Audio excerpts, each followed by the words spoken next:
Pete Sofo, thank you very much for joining us. Thanks for having me, bro. Good to see you. We are sitting here in a really cool factory at the moment. This is your work. Bit of a warehouse vibe.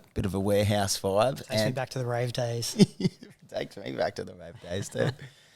Firstly, let's kick things off with a little bit of backstory on what life was for you growing up and also finding yourself in this industry that you are in right now. Yeah, well, growing up, pretty lucky childhood, like really close family, big Italian family, so plenty of catch-ups, a lot of us running around, kids running amok, all that kind of thing. It was pretty standard. I think what got me into the industry was watching my brother, Joe Sofo. He started doing mobile gigs. So he would basically go out and play at, 16th birthdays, 18th birthdays, all the stuff around the area. We were in East Keele or an Essendon type area. So all those, big house parties were a vibe. And I'd just kind of tail along and help him carry the old CD players back then and get into it from there. And then I started DJing off the back of that as well, started doing some small house parties and things like that. And I ended up at about 16, was looking for something to do for work experience. And I DJ'd a gig with John Course at Salt Nightclub. Yeah. And said to him, hey, I really want to do work experience. Is there any opportunity to do it at your label? And he's like, yeah, cool, come down and give this girl a call and we'll see where we get to. So I rang her and I said, I really want to do work experience at the label. Is there anything available? And thankfully there was, but it was just sweeping floors and cleaning ovens and organising records. The fun jobs. Yeah, exactly. The jobs that you do at 16 and on $5 a week on work experience. So, it was fun, but it was, it was a stepping stone, and basically what started out as work experience ended up in a part-time job through year 11 and 12, and then slowly into a full-time job just after I finished high school. So you found your passion and your purpose coming into high school, and then finishing high school, you ventured into your first. Yeah, well, it sort of, it kind of just progressed naturally that way. Like I really enjoyed the environment at the label. They were great guys to work with. They were really informative. They helped me a lot, and I was a nervous 16-year-old when I first started. So they were really patient. It wasn't necessarily about the work that I was doing because it was, I wasn't a label executive. I was the kid that alphabetized his record collection. You know what I mean? Like that was the extent of what I was doing. But slowly, I think through work ethic, that turned into a part-time job as product manager when they were still pressing vinyl, and subsequently turned into a full-time job once I finished high school. So it wasn't necessarily about whether or not I discovered a passion. It was like I really enjoyed the environment and I really wanted to be around it. So I just stuck with it and really enjoyed the work that I did. Like I enjoy and still enjoy to this day new challenges. So the company was Exclusive Artists? No, the company was Vicious Vinyl. So that's John Course and Andy Van's record label. Okay. And that's where I started as work experience, and that's where it sort of grew. And then once music piracy and everything came into the picture, that really made most people at the label redundant. They had to scale back and restructure the business, and unfortunately, I was made redundant. Exclusive Artists was an offshoot booking agency, and once I finished up at Vicious, I went and worked at Platinum Records, which is an old record store selling records, and was there for about 6 months, and people would keep calling me to find out if John Course or Andy Van were free for DJ gigs. I'm like, I don't know, man, I'm not their agent. And that kind of turned into like calling the guy saying, hey, I think there's an opportunity here. And they were like, yep, just come on board and see what you can do with the agency. And started working for the agency back in about 2004, I would say. Yeah. And then, so from 2004, when did you, so 19 years old, you looked at purchasing that business? So when I started working in the business, it had a little bit of a debt. Yeah. Just DJ wages weren't really paying that much back then, and it just had acquired a debt over time. And I said to the guys, if if I can get this business out of debt, I'd like to be a partner in it. Yep. And true to their word, they did. They made me a partner. It took 2 years to pay back the debt and get the company making money. And this has gone from not having any experience in marketing, promotions, business. You've sort of done this. Correct. Yeah. I didn't go to uni. Okay. I sort of just worked my way up. But one thing that I think I've kept in my life the whole way along is I've had mentors my whole way along, and John and Andy were incredible mentors. They were, they were very patient, taught me a lot, taught me what is the right way to deal with someone and what's not the right way to deal with someone, and I think that helped a lot in how I learnt on the job. Some of it was, a bit of tenacity, and when you're young and you're bullish, you kind of take it on. Yeah, you do. You don't think anything's going to stop you, and I think part of it's that, but also a lot of it is having people around you who can really guide you and show you the right way to deal with people. And I think the more I sort of hung around them, the more, they went from being people that you aspire to be to like mates and people that you consider mates. So the more that you work with them and the more inspiration they give you, the more life lessons they give you, you naturally become closer, and you sort of learn a lot off them as you're growing up. At least I did anyway, and I think that's true to all the mentors that I've had along the way. You tend to hold them in pretty high esteem when you first start working with them, and the more you sort of get to know them, they become more essentially like mates as opposed to people that you're intimidated by. Of course. And turning the business from something that is in debt there a couple of years prior to, getting back into the black. Yep. Was that something that you changed structurally, and how did that kind of intention then translate into business results? It's probably a few things. Timing probably had a lot to do with it. I think good timing with the popularity of dance music was starting to increase at the right time. Early 2000s. Yeah, exactly. Absolutely. So that wasn't necessarily anything that I did, but I was in the right place at the right time. I think noticing we signed a few more current acts at that time, guys like Andy Murphy and Grant Smiley and these sort of household names that they are now, but back in the early 2000s were... Playing at Edge on a Wednesday night. Yeah, exactly. So it was a little bit of a culture shift, a little bit of a shift in how we did the business, a little bit of a restructure in the finance model of the business as well. Because it's all commission-based, we sort of didn't pay any wages, so I didn't pay myself a wage, but I got a percentage of that commission that we kept. So the business had no real overheads. The rent, we rented out a little space next door to Cuba, which had its very, very good points, but also very, very bad points. Thursday nights. Yeah. So, the overheads were kept really low, we just hustled to get the work. And again, they weren't all my ideas, the guys had a really active involvement in it early on, and collectively, I think we all made headway in turning that business around. Now, it always gets me when you have an artist or someone that you're promoting, and they have such a great look. You think that they have a track that is potentially going to, blow up in the scene in terms of it's going to go bonkers, sell heaps of albums and blah, blah, blah. But then it doesn't reach the heights that you expected or anticipated. How do you then, I guess, recalibrate, go back? That would have been really testing, especially earlier days, just trying to get that. It's so difficult, and I think there's no real answer, because I think if someone had the answer, then you'd almost know how to create a music star. Totally. I think it's one of those things where you work with an actor or an artist because you really believe that they're talented. You really believe they've got something to offer, something different. You might work really hard, very closely with them, and believe in a product so much that you're absolutely certain it's going to work. And if it doesn't work for one reason or another, the first thing I did, the first thing you do is you question yourself, and you question, do you have what it takes? Because absolutely, that's, questions that go through your mind.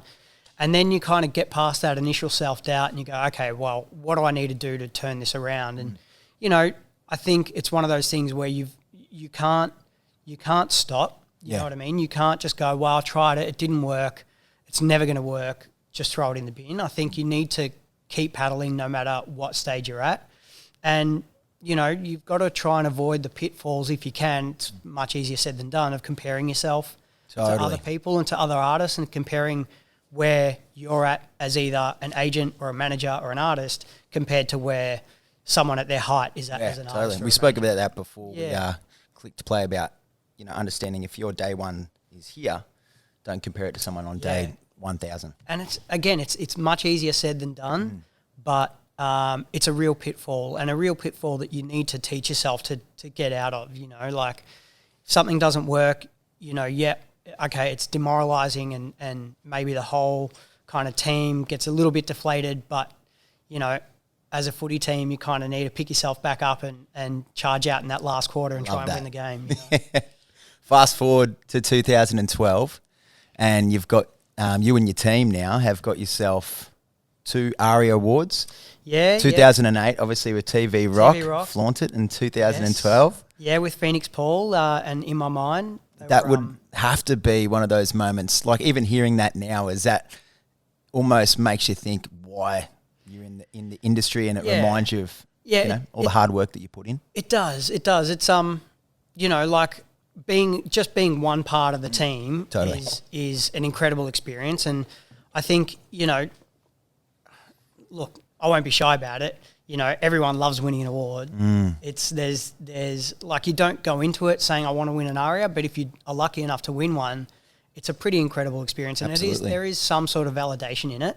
And there's really good motivation to keep going and to do more and to write more and to have that feeling again with someone else that you help guide through. So, yeah, I mean, they were some pretty crazy moments, pretty fun moments. You know, the after parties were a lot of fun. Could imagine. Yes. But, you know, like the day after the Aria Awards, you're kind of all back to work. Yeah. So, you know, it's one of those things where this industry, there can be some amazing moments, really high highs and pretty deep lows. And I heard this really good saying the other day, and it's kind of stuck with me. They said that nothing is ever as good as it seems, and nothing is ever as bad as it seems. Like that. So you kind of have to put it in perspective. Keep this perspective of, how things are going. And, you know, as I said, the day after the Aria Awards, you might, you know, have blurry eyes and a hangover, but you've got to start again. Yeah. And 2008 with TV Rock, then all of a sudden you've got to try to back it up with, you know, another banger. So that would come with its challenges. It does. It does. It comes with its own pressures. And, you know, you might have a single that does really, really well. Yeah. And how do you manage the personality as well? Because there'd be a level... Oh, there were some personalities in that group. There were some personalities in that group. You know, if you win an award, especially like an Aria, all of a sudden there is that pressure then to bring out another one. Yeah. And I look at the plays. Just say, for example, now, you know, 670,000 plays a month is Fix and Pull. Feenixpawl, yep. My bad. I had it written down, had it highlighted. Shows. We nearly got there. Now, and TV Rock at 60,000 a month. Where do you think the difference there is? Because obviously the follow-up is really important. But do you think that is something to do with obviously the songwriting, but understanding where your brand's at as well, and keep communicating? And a bit of it is where that song or that track or whatever sat within that period of time too. You know, like I certainly know for In My Mind with Feenixpawl, that really came at the explosion of the kind of EDM culture within the United States. Yeah. So that really kind of set up, in a lot of ways, people being fans of EDM in the US. And there were how big did that get? It was huge. It was huge. And I remember sitting with the boys. I think we were in an airport somewhere, sitting with Josh and Aiden, and Axwell first played it somewhere, or maybe the Swedes played it. I can't actually remember where the first play was, but seeing the crowd reaction, all of our hairs, I mean their hair, not my hair, stood up. And we were just like, this is crazy, this is insane. And, you know, for them it was incredibly special because they wrote it, you know, with Ivan Goff and Georgie Kay, and they produced it. So they, like every musician, have such an intimate feeling towards their own song. Of course. Me, I was rapt to be part of the team, great mates with them, very happy to see guys, you know, mates succeed. So, yeah, different emotions for different people. I think, you know, I think where the song sits for an audience is really dependent on where they're at in their own life. You know, for some people had lyrics tattooed on their arms from that song, you know. So it just shows that different people, they hear it resonates. Things. Yeah, they resonate. That's the word I was looking for. It resonates differently for different people. Yeah. It's like art. Exactly. And it's all subjective, you know. Some people probably listen to it and go, what is this shit? And some people listen to it and it's the best song they've ever heard. 100%. And with the writing, so 2008, how did it all come about with TV Rock? So I was Grant's agent for a while and working really closely with his label manager, Smiley, not Grant Smiley, there's another Smiley. They've been two of my mentors, really close mentors for well over a decade now. Okay. So I was working really closely with Grant Smiley and working with Smiley. They brought me into the management team just because we had such a good working relationship together, and it was really to manage the live side of TV Rock, probably in 2006, I'd say, somewhere around there. And again, you sort of see the rise and the pitfalls. Like, I remember when they were shopping around Flaunt It to try and get signed by a label. No label wanted to touch it. So they had this single that, again, they thought would set the world on fire. Yep. Like we all do. And you think, why does no one else hear what I hear? And labels were saying, no, not into it, not into it, not into it. And then Grant ended up saying, well, you know what, if no label's going to sign this, I'm going to start my own label. And that sort of bullishness and tenacity really taught me a lot as well. Yeah, it would, yeah. Yeah, taught me a lot. And, you know, I was 21, 22 back then or something, and, you know, really sort of taught me, okay, well, if you can't get someone else to help you knock those pins down, you kind of need to knock them down on your own. Yep. He started the label, and then I think a year later, 2007, 2008, is when, the Aria Awards came. So within that 18-month span or 2-year span, it became pretty much the biggest single in the country, and I think knocked Silverchair off the longest spot. Huge. Yeah, the longest spot at number 1 on the Aria chart. So it was a massive track. It was huge. Absolutely huge. It was huge. And it come from nowhere. Like, you just thought... I mean, I remember seeing it on a TV, on a commercial for, I think it was Samsung back then, their very first MP3 player. And I was like, oh, this is going to go, you know, like there was that light bulb moment. This is going to happen. So, yeah, it was pretty exciting to be part of it. Yeah. And how did the whole situation go down? I know we spoke about this before, but you didn't really know too much about the acceptance speech. But when an artist has a moment on stage that's a little bit on the cringe, do you have that phone call with the artist and you be like, hey, bro, like, why did you say that? Or shout out to Shawnee B. You sort of...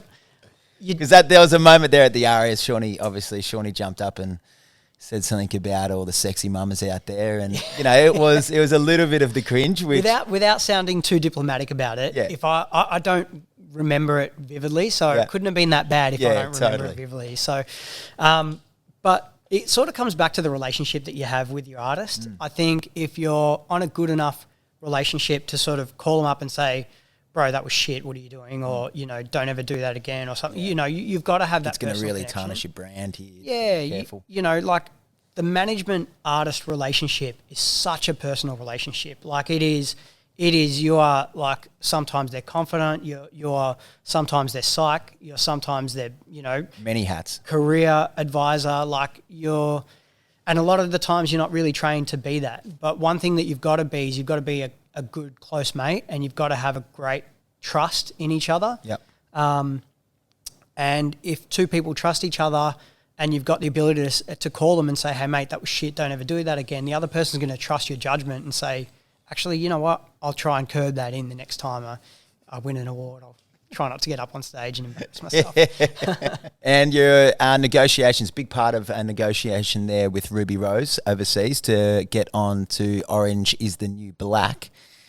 How did that make you feel? Obviously, there would have been a lot of work behind the scenes to get that over the line. And then from that, the flow on from that, I think she got MTV co-hosting job with Ed Sheeran. Is that right? Yeah, correct. So to pull it back a little bit, I was working with Ruby as an agent for a number of years, and then she basically said to me, I need a manager. Okay. She was looking to move overseas. She wanted to get out of the Australian bubble, which was fair enough, and throw a hat in the ring overseas. And so you guys were booking her? We were booking her. At this stage, I'd started 360 with Grant. With Grant, yep. So we were booking her as a DJ in Oz, and then she jumped ship and said, I'm moving to the States. She was in the States and said, I need a manager. So I was doing a lot of it from Oz, managing her from Australia while she was over in LA. And then I got an email overnight from Jen Houston Casting saying, I have seen a short film that Ruby's done called Break Free, which became a pretty viral hit. Yep. We want to consider her for Orange is the New Black. And at this stage, I'd never heard of the show. And I forwarded it to Ruby, and I'm like, do you want to do this? Does this sound like it's something you'd want to do? And she's like, are you fucking kidding me? Get me on this thing. This is the biggest show in town. Whatever Epic you do, show, you need to get me on this thing. So, I looked into it, and I was like, wow, it was starting to bubble back then. And so we got on the phone and a bit of back and forth with what the requirements were and what they wanted of her. And they sent over the script. We had a read of it, and Ruby's like, yep, this is all me. They essentially almost created the character with Ruby in mind. Oh, wow. So it was almost a given that she was going to get the part, provided that she could act. So she sent in her acting reel. They were like, yep, we love it.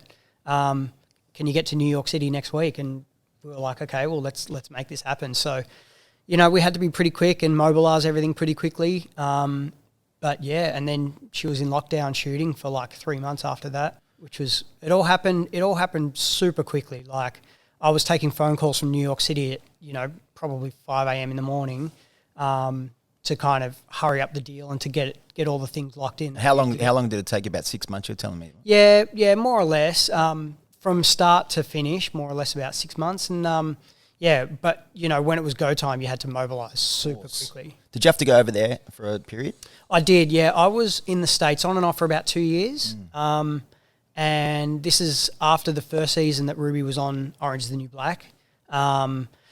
She pretty much blew up and became like an it girl very, very quickly. Got that look as well. Yeah. And people, she's very raw, very honest. People gravitate towards her. Like, people love her, So she blew up very, very quickly, and DJ offers started flying in. So, I sort of jumped on a plane. Initially, it was over there for a few weeks at a time, maybe a month, and then come back, and then back over, and then back. And then probably the longest stint I did over there was about 6 months in and out. I had to obviously leave the country because you can only stay there for like 3 months at a time, and then had to leave, come back, and and that was on and off for about 2 years. That would have been really hard on a relationship as well. Well, yeah, I didn't see my then fiance, now wife, Wow. for about 6 months that I was traveling with her. Yeah, she's super patient. I'm very, very lucky. And, there's only so much Skype call you can do, FaceTime call you can do, and you pretty much do get to a point where you hit a crossroad and you're like, okay, I've got to make a decision. And, we talked about maybe Marcel coming over to the US. Yep. We spoke about that a fair bit. Obviously, our whole family network is back here. Her family network's back here. Such a big move as well it's to a pack huge up move. everything. Yeah, exactly. Take that risk. Yeah. And your business partner's over there now, or your ex? Like, Grant's over there now. Yeah. So Grant and I started 360 Agency in probably 2010. Okay. I'd say. And that was a bookings and events agency. So we ran events, booked celebrity talent. That was that brand that you set up that was like, this is it. I've done my apprenticeship in regards to correct, all the stuff leading up. Now it's time to really set up a premier exactly. booking agency. And it was really TV Rock were at their height. Grant Smiley was in the paper every second day. So he was the perfect guy to go into business with. And Smiley was the other Smiley.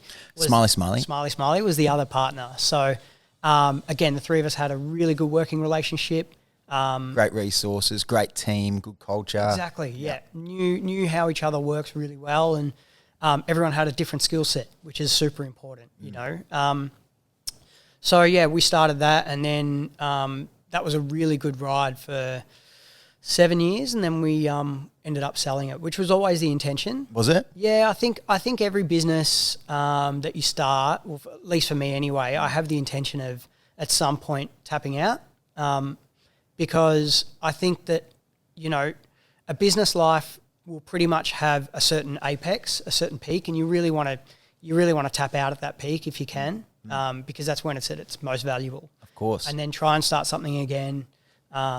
You know, for me personally, I love new challenges. I love doing new things. I love doing lots of things. Yeah. I think if I'm in one place for too long, I have the danger of getting a little bit complacent. We all do, I think. Yeah, I think so. Natural human. Yeah. You get comfortable. You know, life gets a bit comfortable, and you're like, okay, this is good. You know, the money's okay, and you know, I'm doing pretty well. So let's just kind of put up the handbrake. Sit on our hands here. Yeah, put up the handbrake for a bit, and you know, and that's really dangerous. Really, really dangerous, because there's always someone younger, someone hungrier, someone like that's just going to give all their time and energy into something, and then, you know, you'll be sitting pretty for a while, and before you know it, it'll be swept out from under you. So, and then I've been lucky enough to play not only at a few of your events, but your wedding. Yes, I still get comments about it today. Actually, who's that dude that played at your wedding? Oh man, you got to Seani. I really love that one that I did for you at the Royal Croquet. Yeah, Royal Croquet Club. Royal Croquet Club was, I always try to say them like, Royal Croquet Club. Unbelievable. Massive jukebox. The year that I played there, it's huge. Was it the juke? It would have been a boombox. Boombox. Yeah. Unreal. City backdrop. Yeah, it was. City backdrop. It was incredible. That really changed the game, the landscape, especially for pop-up events. It went from being like, the noodle market's cute. Yeah. This is... Yeah, well, that was... So the story about RCC, or the Royal Croquet Club, started in Adelaide. Two guys that were living in Adelaide that I'm still great mates with now, started it off the back of, I think it was the Australia versus England cricket game, and like Boxing Day or around the end of year test or something. And it was just a little pop-up around the Adelaide Oval where people, after the game's finished, can go and hang and drink and dance and all that kind of thing. And it really blew up over in Adelaide. And I remember I was booking Grant's DJ gigs at this stage. So I booked Grant over in Adelaide to play at a club. He went to the Croquet Club, and Stu Duckworth, who's one of the guys that started it, took Grant through the Croquet Club and showed him around. And I remember Grant called me from there, and he's like, dude, we've got to bring this thing to Melbourne. Yeah. We have to. So did that ignite that conversation with them, or how did that all... Yeah, I was on the phone with them the next day saying, like, let's do this. Let's bring it to Melbourne. And thankfully, I'd known Stuart for a while, because he was a club promoter. Okay. So I'd book a lot of acts with him at his club in Adelaide. There's always that relationship there. Always that relationship. And, you know, like, he had known me for a while. He'd obviously known Grant and booked Grant. And we spoke, and he's like, yep, let's do it. So we picked a date range. And year one, we did it at Burrung Ma over Australian Open time. Yep. So Australian Open was on. We had a couple of big screens showing the tennis. It was great foot traffic as well. Yeah, exactly. Went really, really well. The next year we got bumped for the Australian Open. They took the space. They would have been like, hey, listen, this is a really good concept on this particular date. That's exactly what they said. Yeah. And they said that to us. They said, hey, we love you. We love the product that you've got. We want you to be part of what we're doing. And we're like, okay. Yeah. I thought we had the date. Yeah. But, you know, like, that's just the challenges of business, you know, and we had to move our dates to December, which actually had its advantages, because it was like end of the year, party time, everyone was in breakup mode. So it actually really had its advantages. Year one was great, year two not so great, year three great again. Okay. Do you think the year two with the change, so you talk about earlier on thinking that, this is going to be a great event, it looks like it's all just going to work because it's the end of the year, and then it doesn't work. Was there a little bit of shock there after that? Yeah, there was. Do we go again? Do we go for another date? Massive shock, Yeah. Because was it on the third year, the same day? Third year was the same day, but we got an extra week the third year. Okay. So I think with that particular event, it was a free entry event. There was a lot of focus on the design. So the boombox that you saw, there was a lot of focus on the creativity of the event. So a big part of it was there was X amount of money spent on the creativity side, a metric that's not really, you can't really calculate how much you make back from it. It's just there, and people take photos and, put it on Instagram. Which is and all that huge kind of thing. at the moment, It's massive, yeah. You go, where was that particular photo taken? I was taken at RCC. So. Yeah, exactly. But year two, we took a bit of a hit financially, but I think weather had a big part to play with that. Outdoor event, Melbourne, rained. Melbourne. Year three, we got great weather. We got a longer date range. We got the week leading up to Christmas. So things just fell into place for year three. But it's one of those things where, I think if you take a hit and you stop, you realise that hit. If you take a hit and you keep going, you can kind of cover it up. It's kind of like almost like playing the stock market, right? Totally. But do you, after just say the event is finished, when you got together and had a big deep breath and were like, all right, cool, that didn't work, what were some of the conversations around let's go again? Or was there a little bit of doubt there? Or were you like, let's go again? There's always doubt. I think every time something doesn't work like you anticipate it working, there's always doubt. There's always the demons you got to fight. There's always things that creep into your mind going, and you question yourself as well. Of course. Like at least I do anyway. You sort of say to yourself, are you up for this? Are you good enough to do this type thing? You really sort of have self-doubt. Because you've gone from, running an agency to hosting a massive event. So you're still booking bands, you're still doing and that. And we still had the component. agency at the same time. Of course. So, you really do question like where your position with where you're placed with it. Yeah. But I think, and I keep coming back to this, but having good people around you, good mentors around you. Talk about that flat out. Oh man, it's for me, it's the number one thing. For me to have really inspiring people around me and really strong-minded, successful people around me, I draw inspiration from that. And you mimic not only their behaviour, but it's one of those things, you're a byproduct of the people that you hang around. Absolutely. You totally are. Back early days for me, I look back and I think, fuck, I probably wasn't the best version of myself. Yeah. But then I look at the people I was hanging around and I'm like, well, I'm just mirroring their behaviour. Yes, exactly. So you can really fall into that trap again of being super comfortable. Yeah. And just accepting, if it's not going to work, it's not going to work, and there's nothing I can do about it. Yeah. And that some of it is yourself and how you, how you think, and some of it is the people that you hang around. And I think if you can be around people that inspire you, that encourage you to take risks, that encourage you to do better, you're 9 times out of 10, you're not going to let a couple of hiccups really affect what you do. So was there a moment of like, all right, we've got this. Year 3, we're owning it. Yeah, it wasn't a light bulb moment, but it was a progression of conversations. It was like, we all want to go around again. How do we just make it better? Yeah. How do we do better? How do we control costs that are going to, it's not going to blow out? How do we just make sure that we're, we keep on the train tracks of trying to be as successful as possible? And with any event, there's never a guarantee, especially with a free event. With a free event, there's a lot of risks involved. You could get decimated with weather.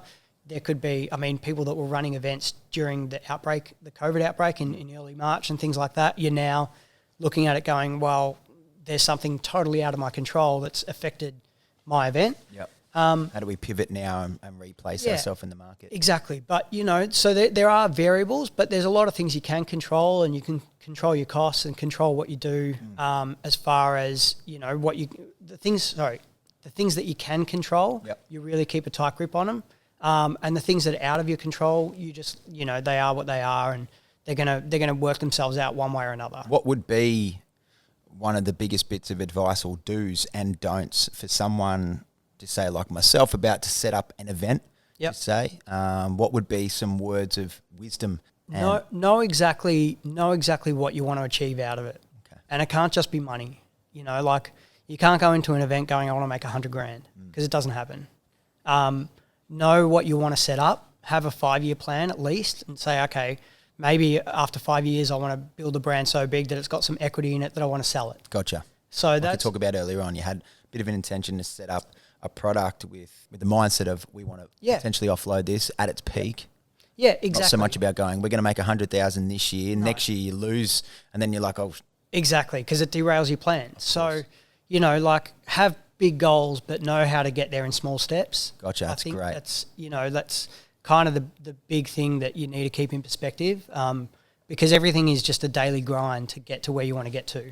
So it's great to have big goals, but yeah, understand what steps you need to take to get there.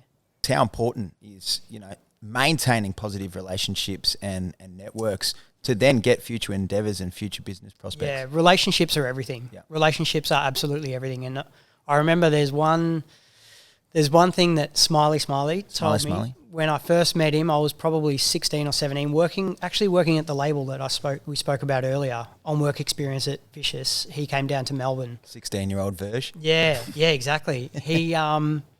He came down, and he's a man of few words, but he came down and we met, and he said, if I've got one word of advice for you, it's don't ever fuck anyone over. Yeah, great. And I was like, okay. And it's one of those things that's just stuck with me from 16 to now, where you just go, okay, well, it's such a simple message, but there's a lot of meaning behind it. You know, like people will remember you if you do wrong by them, and it's also something that you've got to live with too. You know, like there's and that comes down to not just one person, but when you're running an event, you need to have that mentality when you're running an event that you're trying to, again, not trying to fuck over. Your customers and stuff like that. Well, it comes back to the relationships. You know, you spend your whole working life building these relationships. You've got to cultivate them. You've got to maintain them. You've got to touch base with people. And as soon as you do the wrong thing by someone, they're not very forgiving. You know what I mean? Like the industry's not very forgiving. And you know, it's not just what they think about you, but you've also got to live with yourself. Yeah, totally. You know, you've got to think about those, you know, times that you've done the wrong thing by someone, or, you know, you may not have been the most upfront, honest, and then you've got to deal with that within yourself. Yeah. You would have seen some dark days. Have you ever been to a space where you felt like you've really struggled with any demons, or is it? Yeah, absolutely. So on the artist front, you know, as a manager or an agent or someone that works really closely with an artist, if the artist is struggling, you're really not that equipped to know how to deal with it. You know, like especially if you don't have much experience in that space, or you're not necessarily struggling yourself, you don't really know how to cope and how to deal and how far to push someone, when to pull back, you know, what the kind of tipping point might be between going, okay, we need to do this for you, for your career, for your profile, something that's going to make you better, but also I don't want to tip you over the edge. Be mindful of I don't want to make you feel all that pressure. But you're never really taught how to deal with that, you know, like as a manager, as an agent, as anyone that works with someone, you're never really taught how to deal with other personalities. So it just comes back to the relationship that you have with them, the trust that they have with you and you have with them, and, you know, how you kind of navigate out of it together. Do you think that's something that has been a strength of yours over the time, is learning how to, you know, communicate, but also see room for improvement within yourself and how you communicate? I'd hope so. I mean, I've you know, I haven't thankfully had bouts of anxiety or depression like some artists might have. You know, but certainly worked around people. But I've certainly been in positions where I've been lost. Like I've seen a life coach myself, like to kind of navigate my way out of, you know, in between careers or in between business and things like that. Like I've had to really kind of take steps back to really work out what I want to do and where I want to spend. Yeah, where you want to spend your time and what priorities are really important. You know, it's such a cliched thing. I wasn't really thinking of it at the time, but she almost pretty much encouraged me to stop messing around and get married. Yeah. Because she saw that was high on my priority list. My family was a high thing on my priority list, but I'd always put business in front of my personal life and what I wanted to do. Yep. And I'd been engaged for 4 years, and she was kind of like, just get married. Let's get it going. Just get it going. And it was like, of course, you know, like you really need to like teach yourself to be kind to yourself. Yeah. You know, you really have to give yourself a bit of a break. Mentally, physically, in business, you know, you really need to someone that's not necessarily working a 9-to-5 job, taking a paycheck, can feel the pressures of going, what's next? Am I doing good enough? Is this enough? Is this going to sustain me for the rest of my life? Whatever. you sort of need to go at times, not all the time, but at times you need to go, okay, let's take a step back. Yeah. What's really important? Give myself a bit of a break. Do I need a holiday? Do I need a change in direction? You know, like, where am I at? I'm evaluating where I'm at. Yeah, you need to like reassess yourself, you know. And are you comfortable with where you're at? Are you happy with where you're at? Because they're the big ones. Yeah, and there's self-love. There's always demons. There's always doubt. There's always things in your mind. I don't think you're ever at a point where you're 100% certain this is where I'm at. Maybe unless you're, Mark Zuckerberg or something.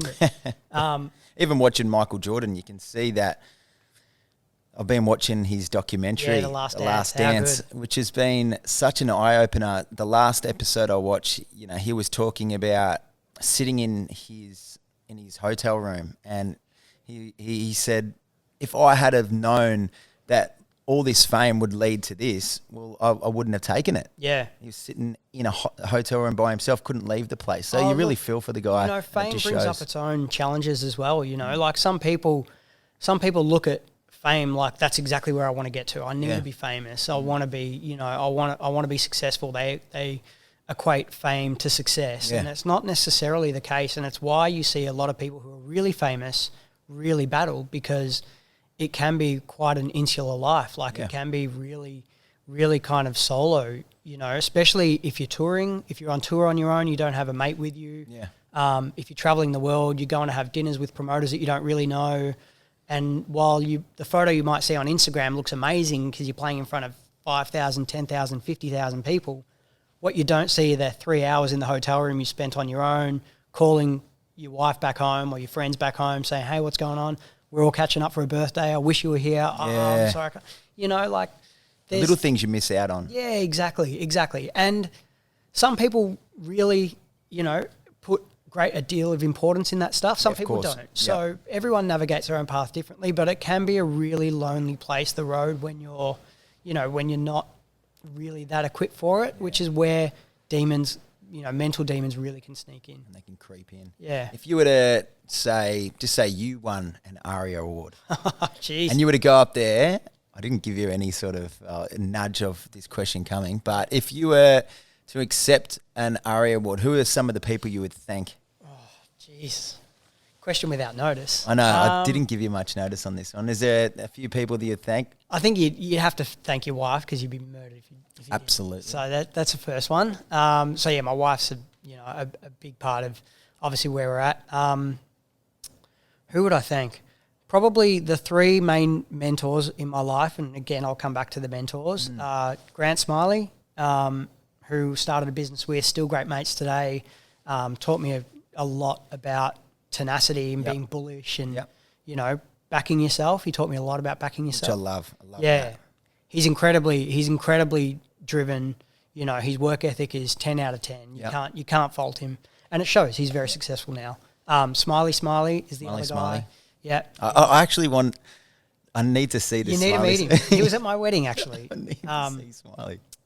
But Smiley, again, he really taught me like the way that you need to handle yourself in business, the way you need to present yourself, control yourself. You don't have really high highs or really low lows. You keep a pretty even keel. You stand your ground. He's really... So it's almost like a duck in water. You're keeping, maintaining composure above, but underneath you could be like paddling. A maniac. Motherfucker. Yeah, exactly. But he's really good and taught me a lot about the industry. He's very industry driven. Yeah. He taught me a lot about the industry, about the right ways to do things, the wrong ways to do things, which I'll, forever be indebted to him for that. And the third mentor that I consider myself lucky to have actually owns the cafe that's opposite. Yeah, Salvatore. He's incredibly creative, really successful businessman, and just finds a way to do things that are really unorthodox. Love that. The guy started as a lawyer, opened up his first cafe, quit law school, ran the cafe, thought, oh, geez, I'm buying a lot of coffee here, so decided to start his own coffee roasting business. Now he distributes to like 300 cafes around the country. Incredible. And, moves like 10 ton a week or some ridiculous number of coffee. So, again, it's tenacity that runs through him, creativity that runs through him, all the things that you kind of find inspiring. I think for me, I draw inspiration from successful people. Like I like being around people that do really well. I like seeing mates do well. And they're three completely different, like, you look at the type of people and you've taken a little bit from each and you're like, but tenacity and something like that is always something that resonates. It's a constant. Yeah. It's a constant for you. You really like I think to have so that because, resilience. you know, like anyone, I tend to suffer self-doubt. Yep. And, you know, having someone that's really bullish and really tenacious, you sort of look at it and go, fuck this, I can do this. You know what I mean? Like, what am I doing? Just do it, you know? So, yeah. I get like that. I think a lot of people get like that where they, like we're trying to film today just as something different. But the reason why I haven't done it or the reason why I haven't, you know, released music in the past and stuff like that is because of that self-doubt. And the more and more I listen to friends and podcasts and mentors say, listen, just get it out. Even if it doesn't look that great or whatever it is, learn, develop what you didn't do right in that instance, and then grow from that. And a perfect example of that, I'm going to say this week was I went and got a push bike. So I've got this fixie. And basically I went and did my first 10K on a fixie. Yeah, nice. And I was like, yep, cool. I'm going to try to aim for, you know, 20K. So and then I went and did 20K. And then I was getting so caught up at home with this, you know, this ISO that I set this goal for myself to be like, all right, I'm going to do 200Ks on this in a week. I want to just go and do it, you know? Yeah, wow. So I had one of my friends, and you talk about having a mentor or someone there to push you, but one of my friends, Lachlan, he was like, I'm going to set up a Garmin connection where you'll see how many Ks I do and I'll see how many Ks you do. So it kept me accountable. And then I didn't know that he was like some sort of, like he rides 300 Ks, no worries. But I didn't know this, but he sort of set me up, the cheeky bugger, when he listens to this. Then. He did. And I was like, yeah, you know what? So I went and bought these little tight pants with the little bum pads. And you got to look the part. I did. I didn't do the full like Lycra or whatever it is look, but yeah, I went and got the pads so my bum felt good because the first 50 Ks my bum was just the worst. It was sore as. So after I did that, then I started doing 50 Ks, and a couple of days ago I did 70 Ks, you know, and it just shows that, you know, the first time I went and had my first ride and it was like 10K, I thought that was good. I went back and I'm like, all right, cool. I reckon I could do a little bit more and a little bit more. Totally.